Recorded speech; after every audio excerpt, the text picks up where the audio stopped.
खामोशी खड़ी रुके ना एक घड़ी एक पल है जिंदगी एक पल कुछ भी नहीं।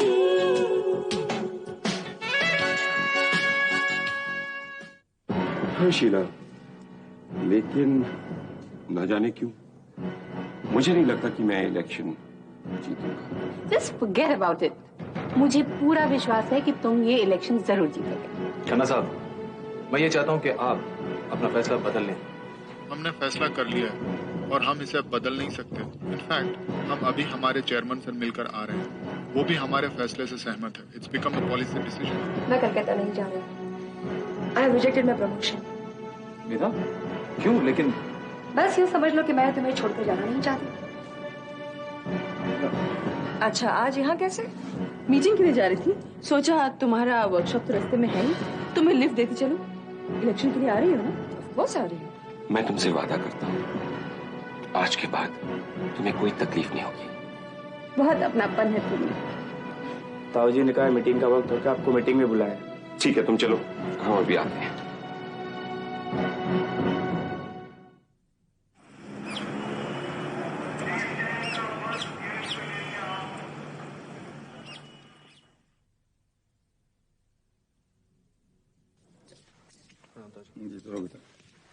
ये तरफ बैठ, टेक योर सीट।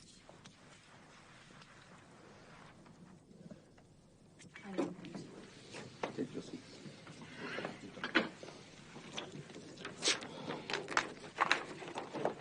प्रणाम। Take your seat.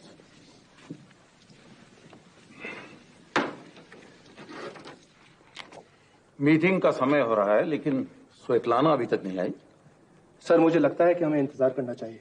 कोई जरूरत नहीं है, और वो आएगी इसकी क्या गारंटी है? अरे वो आ रही है, मैं अभी उससे मिलकर आई हूँ, वो निकलने वाली थी। उसने शायद अपना इरादा बदल लिया हो। क्या हम उसके बिना मीटिंग शुरू नहीं कर सकते? क्यों नहीं? देर से आने वाले को सबक सिखाना चाहिए। I mean discipline is discipline. मुझे नहीं लगता आप डिसिप्लिन की फिक्र कर रहे हैं, मुझे लगता है आप दोनों उसके वोट से कतरा रहे हैं। मैं समझता हूँ हमें कंपनी सेक्रेटरी की राय लेनी चाहिए। क्यों मिस्टर दलाल, आपकी क्या राय है? Sir, according to company rules हमें शेयर होल्डर को आधे घंटे का ग्रेस देना चाहिए। ठीक है, हम इंतजार करेंगे, और इसी दौरान मुझे एक प्रस्ताव पेश करना है। अगर आप लोगों को कोई एतराज ना हो तो। हमें कोई एतराज नहीं है ताऊ जी। कहीं हाँ, तो आप सब लोग जानते हैं आज मल्होत्रा इंडस्ट्रीज के लिए एक ऐतिहासिक दिन है। आज तक हमारे इस ग्रुप में कभी चेयरमैन के लिए इलेक्शन नहीं हुआ है, लेकिन आज हो रहा है। मैंने बहुत कोशिश की कि ये इलेक्शन ना हो, लेकिन मैं असफल रहा। ताऊ जी, आप असली बात क्यों नहीं कह रहे हैं? ये घुमा फिरा कर बात क्यों कर रहे हैं? मैं मुद्दे की बात ही कहने जा रहा था। मैं चाहता हूं कि ये इलेक्शन ना हो। क्या मतलब है आपका? मेरा मतलब है कि अभी भी पीछे हटने का वक्त है। अगर दोनों उम्मीदवारों में से कोई एक भी पीछे हटना चाहे तो अभी हट सकता है। वाह ताऊ जी वाह, आप सीधी तरह क्यों नहीं कहते कि मैं पीछे हट जाऊं ताकि ऋषभ चेयरमैन बन जाए? यही चाहते हैं ना आप? क्योंकि जो कट आपको प्रॉफिट में से केशव भैया दिया करते थे वो बरकरार है, यही चाहते हैं ना? महेंद्र, तुम्हें मुझ पर इस तरह इल्जाम लगाते हुए शर्म आनी चाहिए। शर्म? मुझे शर्म तो आपको आनी चाहिए ताऊ जी। बुजुर्ग होकर भी आप जो गंदे खेल खेल रहे हैं मैं अच्छी तरह से जानता हूं।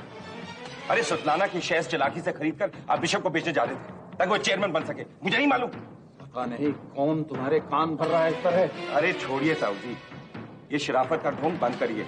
आपकी असलियत मैं अच्छी तरह जान चुका हूं। आप इसके आगे हाथ फैलाए खड़े रहते हैं। बहन, बेशरम, ताऊ जी से ऐसी बात करते हो? माय डियर भाभी, शराफत का ढोंग रचाने वाले इस फरेबी को बेपर्दा करने में मुझे बिल्कुल बेशर्मी महसूस हुई। पर ये है इस लायक, ये ताऊ जी नहीं, इस सदी के शकुनी मामा है। शकुनी मामा। खामोश बदतमीज, बहुत देर से मैं तुम्हारी ये बकवास सुन रहा हूं। वरना क्या कर लेंगे आप? धक्के मार के कंपनी से बाहर निकलवा देंगे। हमारे रहम करम पे जीने वाले बेकार आदमी, आज तेरी ये हिम्मत है कि तू हमसे जबान लड़ा है? हाँ।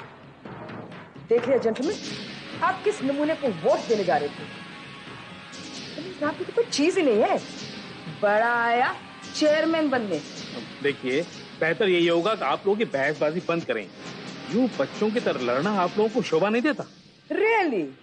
और जो ये ताऊजी पे इल्जाम दे रहा है, हम चुपचाप बैठ के बर्दाश्त कर लें? जो हकीकत है वही बताया है मैंने। तुम अपनी औकात मत भूलो निशी।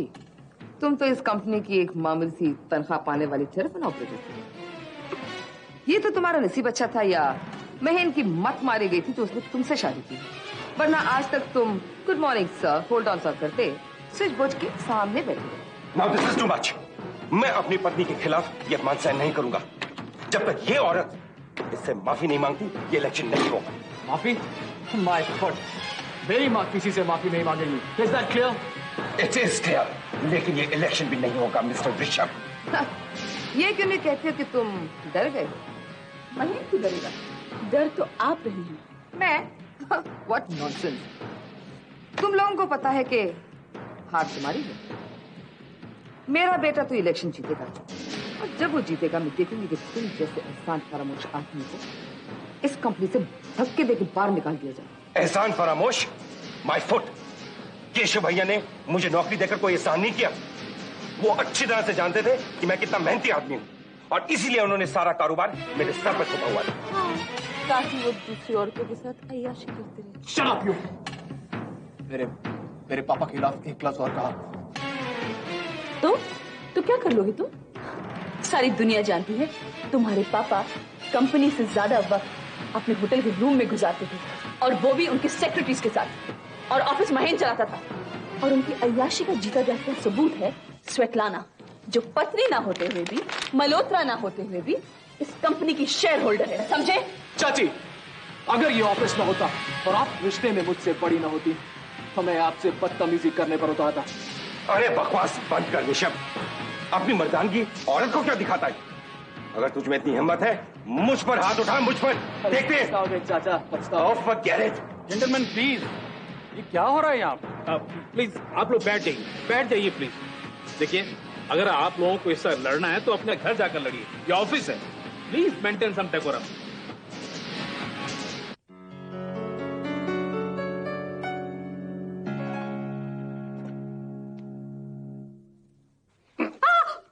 घबराओ मत, मैं हूं ना।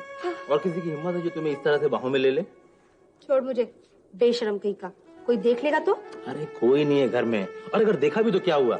जब प्यार किया तो छोड़ मुझे। क्या? स्टेला देख लेगी तो मुसीबत खड़ी हो जाएगी। घर में कोई नहीं, सब बाहर गए हैं, घर में कोई फिर नहीं। भी छोड़ मुझे, हाथ मत लगा।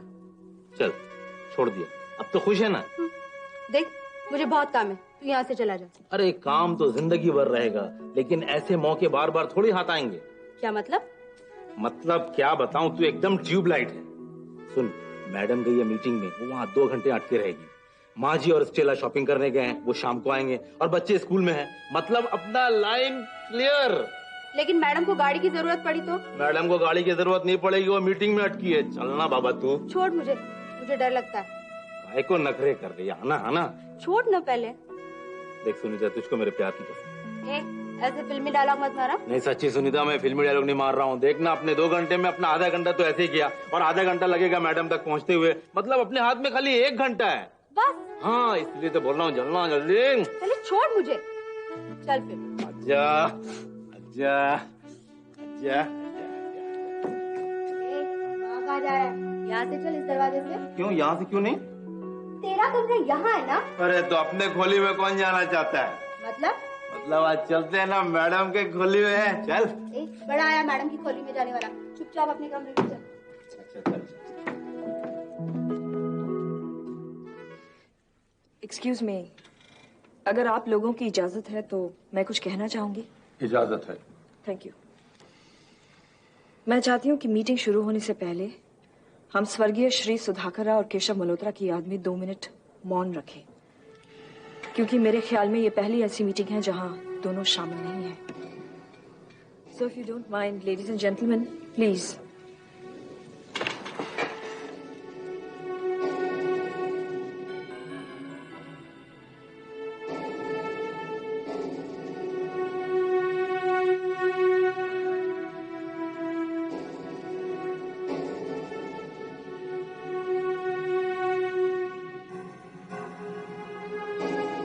स्वर्गीय केशव और सुधाकर की आत्मा को भगवान शांति दें और हमें शक्ति दें कि हम केशव के नक्शे कदम पर हमेशा चलते रहें और मल्होत्रा इंडस्ट्रीज का नाम और भी रोशन हो। अब आप लोग बैठ जाइए, प्लीज सिट डाउन। हाँ, अब मैं इस मीटिंग की कार्रवाई अपनी कंपनी के सेक्रेटरी मिस्टर विजय दलाल के हाथों में सौंपता हूं। इन्हें मैंने इस इलेक्शन के लिए चीफ इलेक्शन ऑफिसर नियुक्त किया है। थैंक यू ताऊ जी। लेडीज एंड जेंटलमैन, जैसा कि आप लोग जानते हैं, ये एक्स्ट्रा ऑर्डिनरी जनरल मीटिंग इसलिए बुलाई गई है कि हम मल्होत्रा इंडस्ट्रीज के चेयरमैन का इलेक्शन कर सकें। हम लोग ये भी जानते हैं कि इससे पहले इस तरह के इलेक्शंस हमारी कंपनी में नहीं हुए हैं। इसी इलेक्शन प्रोसीजर के खास मुद्दों पर मैं रोशनी डालना चाहूंगा, अगर आप लोगों की इजाजत हो तो। इजाजत है। Thank you once again. जैसा कि हम जानते हैं कि उम्मीदवार सिर्फ दो हैं, एक मिस्टर ऋषभ मल्होत्रा और दूसरे हैं मिस्टर महेंद्र मल्होत्रा। जो भी इनको वोट देना चाहे वो सिर्फ अपना हाथ ऊंचा करेगा। क्या मतलब? सीक्रेट बैलेट नहीं हो रहा? देखिए मैडम, इतने कम लोगों में हमने बैलेट रखना मुनासिब नहीं समझा, और हाथ ऊंचा करने से हमारी मुश्किल भी थोड़ी आसान हो जाएगी। वो कैसे? बताता हूं। इस इलेक्शन में एक वोट की ताकत वोट करने वाले के शेयर्स पर निर्भर करती है। मान लीजिए अगर मिस्टर ऋषभ मल्होत्रा खुद के लिए वोट करते हैं तो उनके खाते में 25% वोट्स जमा हो जाएंगे, क्योंकि इनके खुद के नाम है 5% वोट्स और इनके स्वर्गीय पिताजी के नाम है 20% वोट्स। इसी तरह मिस्टर महन के 15%, मिसेस रंजना देवी के 15%, मिसेस निशी के 15%, ताऊ जी के 5% और दोनों बैंकर्स मिलके 5% शेयर्स की ताकत रखते हैं। एक मिनट। अगर एक हाथ ऊपर हुआ उसका मतलब वो एक वोट नहीं होता। मामला परसेंटेज का है। एम आई राइट? करेक्ट। और जीत सिंपल मेजॉरिटी से होगी। अगर दोनों ही उम्मीदवारों को बराबर के वोट्स मिलते हैं तो दोबारा वोट्स डाले जाएंगे, और अगर फिर भी फैसला नहीं होता है तो फिर coin toss. I hope I am clear. एक और अहम बात मैं आप लोगों के सामने रखना चाहता हूं। मैडम स्वेतलाना के इस कंपनी में 15% शेयर्स हैं, जिसमें से उनके नाम है सिर्फ 5% शेयर्स, बाकी के 10% शेयर्स उनके दोनों बच्चों के नाम है। क्योंकि बच्चे अभी छोटे हैं, नाबालिग हैं, इसलिए मैडम को पूरा हक है कि अपने बच्चों की तरफ से किसी को भी वोट डालें। इसके अलावा स्वर्गीय श्री सुधाकर राव ने अपनी वसीयत में मैडम स्वेतलाना के नाम 5% शेयर्स लिख दिए हैं। Yes madam. अब आपके इस कंपनी में हो गए हैं 10% शेयर्स, और इस इलेक्शन में आप ताकत रखती हैं 20% वोट्स का। क्या? ये वसीयत आपको कब मिली? कल शाम को ही उनके बैंकर्स ने वसीयत लाकर मुझे दी थी, और आज सुबह आते ही वसीयत की कॉपी मैंने ताऊ जी को दिखाई। हाँ रंजना, मैंने वो वसीयत देखी। और क्या लिखा है वसीयत में? मुझे लगता है कि हम लोग विषय से हट गए हैं। सुधाकर की वसीयत की चर्चा हम बाद में भी कर सकते हैं। I think you are right. हमें आगे बढ़ना चाहिए। सबसे पहले ताऊ जी, मैं आपसे शुरू करना चाहता हूं।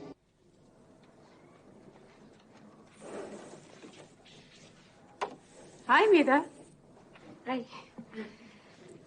बैठ क्यों नहीं जाती? No it's okay, I am comfortable. Comfortable या नर्वस? नर्वस? और वो भी मैं? You must be joking. मैं नर्वस क्यों नहीं लगी?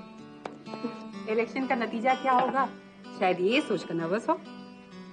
नहीं, इनफैक्ट मैं कॉन्फिडेंट हूँ। मुझे पता है ऋषभ मल्होत्रा ही चेयरमैन बनेगा। तुम्हें नहीं लगता तुम ओवर कॉन्फिडेंट हो रही हो? महेंद्र की पोजीशन को शायद कमजोर समझती हो। सच कहूं, महेंद्र को तो मैंने कभी उम्मीदवार माना ही नहीं। उम्र में छोटी हो ना, इसीलिए ऐसी बचकाना बातें कर रही हो। इनफैक्ट मुझे तो लगता है कि ऋषभ को हार की बदनामी से बचने के लिए अपना नाम वापस ले लेना चाहिए। He has no chance। अब ओवर कॉन्फिडेंट कौन हो रहा है? इसमें ओवर कॉन्फिडेंस की बात नहीं है, जो होने वाला है बस उसका पूर्वानुमान कर रही हूँ। खैर, थोड़ी देर में पता चल जाएगा कि कौन सही है। वैसे बहन के लिए वोट्स हासिल करने के लिए तुमने काफी हदें पार की थी। क्या कहना चाहती हूँ? नहीं, जैसे कि रंजना देवी को जानबूझकर प्रेस कॉन्फ्रेंस में बुलाना, फोन पर यह छोटी बात बताना कि बहन ऋषभ को नीचा दिखाने के लिए प्रेस कॉन्फ्रेंस बुला रहा है, वगैरह वगैरह। यू नो मेधा, मोहब्बत और जंग में हर चीज जायज है। और वैसे भी तुम ये कैसे साबित कर सकती हो कि ये सब मैंने किया है? साबित करने की तो जरूरत ही नहीं है। ऐसी टेढ़ी बातें सिर्फ तुम्हें ही सोच सकती है, बहन को नहीं। निशी को भूल रही हो शायद तुम। निशी में इतनी अकल होती तो बहन को तुम्हारी जरूरत नहीं पड़ती। वैसे बकरा अच्छा फंसा है तुमने। सुना है आजकल वो तुम्हारा दीवाना हो गया है। लिसन, किसी की जाती जिंदगी में दखल अंदाजी देना बदतमीजी होती है। वैसे एक बात की तसल्ली है मुझे, कम से कम बहन और मैं ऋषभ के जितने गिरे हुए नहीं हैं। क्या मतलब? तुम अच्छी तरह जानती हो मेरा इशारा किस ओर है। जिस तरह से श्वेतलाना को धोखा देकर तुम लोगों ने उसके शेयर्स खरीदने चाहे, उसके ऊपर गुंडों से हमले करवाए, उसे ब्लैकमेल करने की कोशिश की, क्या वो सही था? तो क्या हुआ? थोड़ी देर पहले तुम्ही ने कहा था ना, मोहब्बत और जंग में सब कुछ जायज है। जरूर कहा था, लेकिन जंग भी कई तरीके से लड़ी जाती है। एक वो जंग है जिसमें गद्दारी और छल कपट के साथ बाजी जीतने की कोशिश की जाती है, जो अक्सर कायर लोग करते हैं। और एक वो जंग है जिसमें बहादुर सिपाही की तरह खुले मैदान में जंग लड़ी जाती है। हम लोगों ने खुले मैदान में जंग लड़ी है, तुम लोगों की तरह छुपकर वार नहीं किया किसी पे। जंग लड़ने के तरीकों के बारे में मेरी जानकारी बढ़ाने के लिए बहुत बहुत शुक्रिया। मैं सिर्फ एक बात जानती हूँ, लड़ाई किसी भी तरह लड़ी जाए, नतीजा अहमियत रखता है। गलत तरीके से जीते हुए जंग की खुशी भी ओछी ही होती है, जो अक्सर बुजदिल लोग खेला करते हैं। चतुराई और बुजदिली में तुम्हें फर्क ही नहीं मालूम। एक बुजदिल आदमी को बहादुरी का खिताब देने की कोशिश मत करो। है, थोड़ी देर में पता चल जाएगा कि कौन सही है और कौन गलत। हाँ,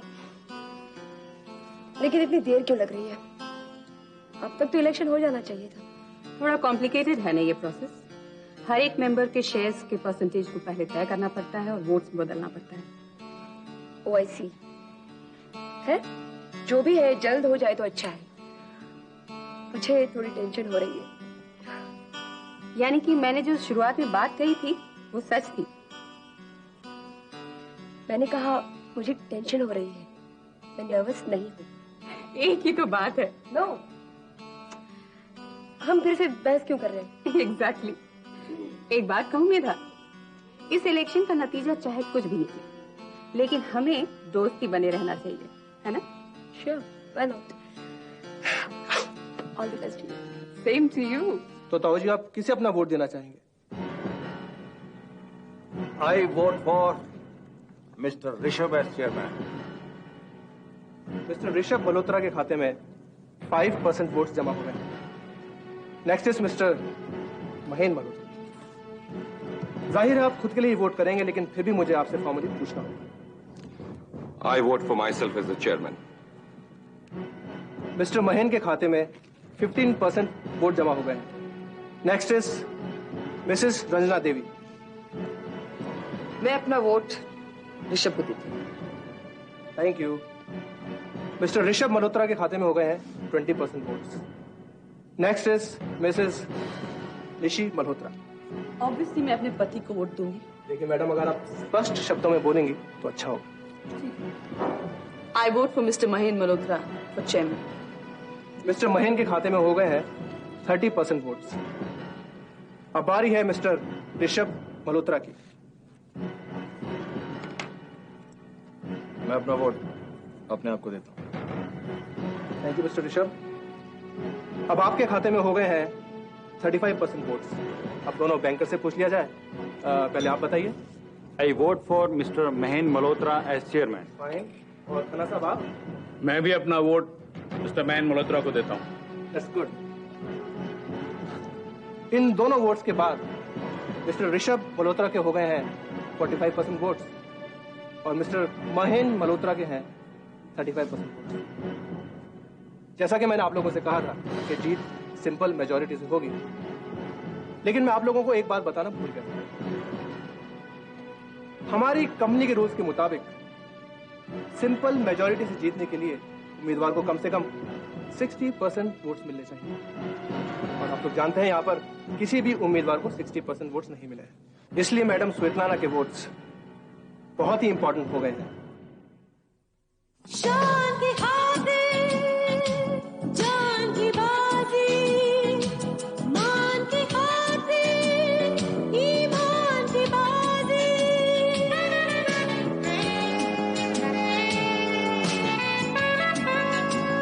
इंसान की खातिर भगवान की बाजी, अरमान की खातिर एहसान की बाजी।